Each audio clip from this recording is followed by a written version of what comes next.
But we begin tonight with a message for Republicans. And I don't know who needs to hear this in the Republican Party, since y'all keep trying, even though voters keep telling you over and over and over again. But abortion is a big problem for you.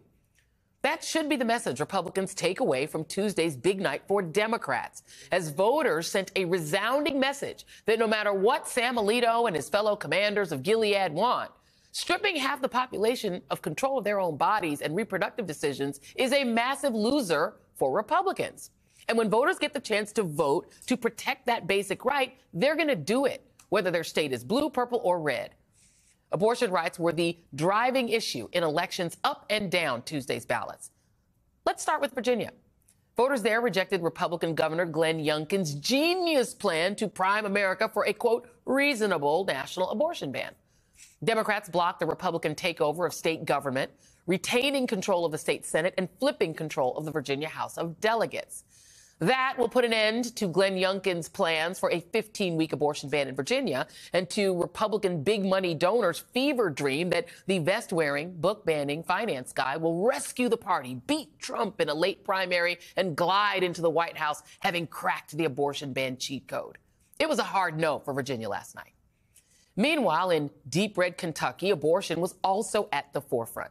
Incumbent Democratic Governor Andy Beshear mollywopped State Attorney General Daniel Cameron, defeating him by 5 points in a state Donald Trump won by 26 points in 2020. Cameron is best known outside of Kentucky for refusing to seek justice against the police officers who killed Breonna Taylor.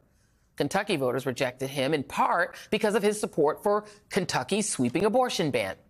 But Governor Beshear also bucked the national media narrative that the Democratic Party is in trouble following some disappointing polling numbers for President Biden this week. Kentucky voters also rejected Republican efforts to weaponize the culture wars, rejecting anti-transgender attacks on Governor Beshear, who'd vetoed a pair of anti-trans bills in the state.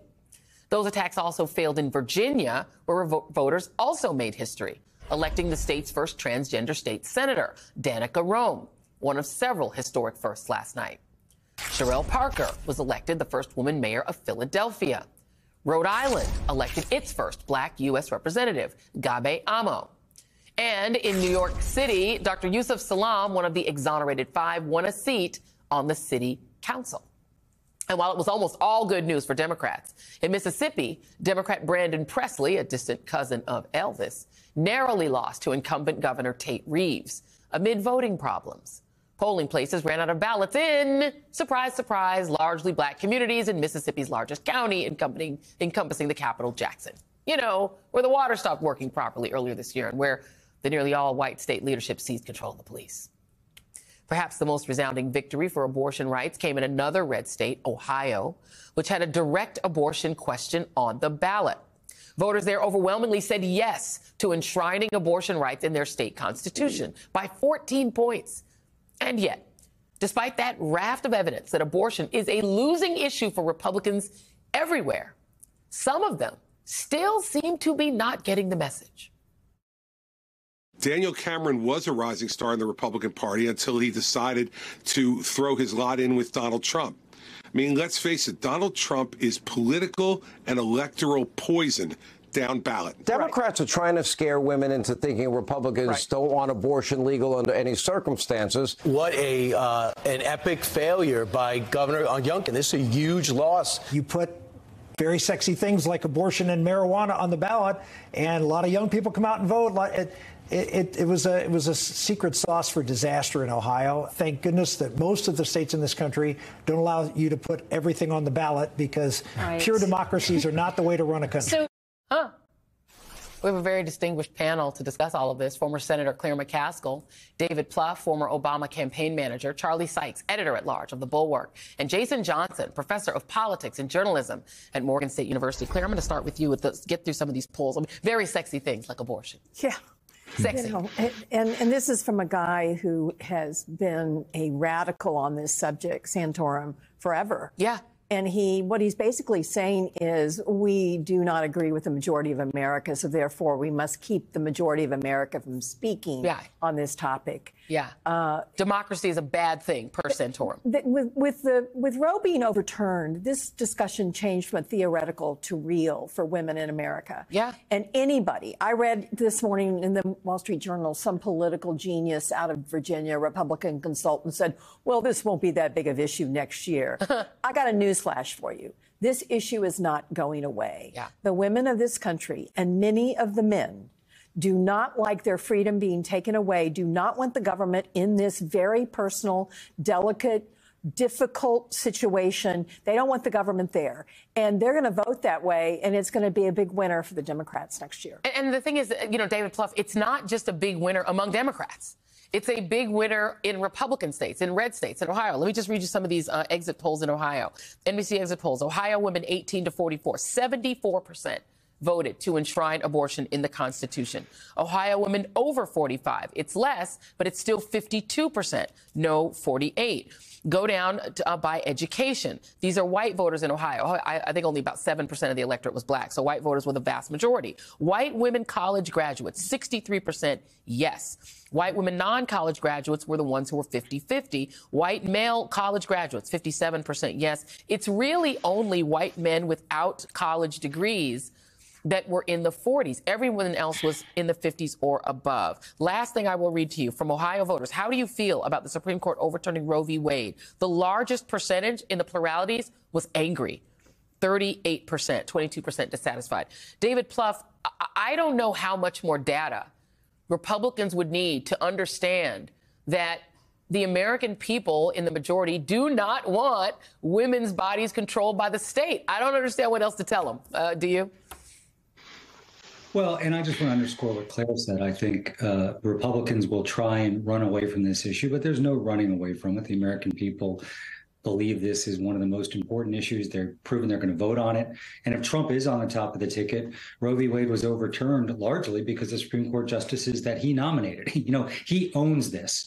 He's kind of the godfather of the decision that overturned Roe v. Wade.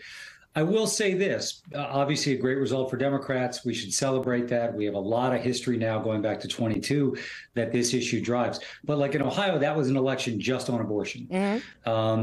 I think Democrats now, sadly, wasn't too long ago that we were competitive in Ohio, and hopefully Sherrod Brown can hold on to a seat.